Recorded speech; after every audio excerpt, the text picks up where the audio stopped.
மகாத்மா காந்தி நகர் குபேர சாய் கோவிலில் நவராத்திரி விழா மிக சிறப்பாக நடந்துக்கிட்டு இருக்கு. ஒவ்வொரு நாளும் ஒவ்வொரு விதமான அலங்காரத்தில் அம்மன் நம்மளை அருள் பாலிக்கிறாங்க. குழந்தைகளுக்கும் இது ஒரு மிகப்பெரிய தங்கள் திறமைகளை வெளிப்படுத்தக்கூடிய இடமாக இருக்குது.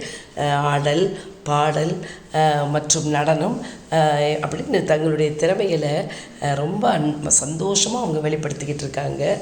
தினம் மாலை 6 மணி அளவில் பூஜை ஆரம்பமாகுது.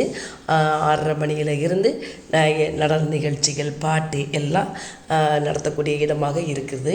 இதில் பெரியவங்களும் கலந்து கொண்டு தங்களுடைய திறமைகளை மட்டும் இல்லை, அவங்களுக்கு ரொம்ப நாள் இருக்கக்கூடிய ஆசைகளையும் நிறைவேற்றிக் கொள்கிறாங்க. நீங்கள் மாலை 6 மணி அளவில் நடக்கக்கூடிய இந்த பூஜைக்கு தவறாத எல்லாரும் கலந்து கொண்டு நம்ம மன இறுக்கத்தை போக்குவதற்காகத்தான் நவராத்திரி விழா. அதனால் அனைவரும் இதில் கலந்து கொண்டு மன சந்தோஷம் பெறணும்னு கேட்டுக்கொள்கிறோம்.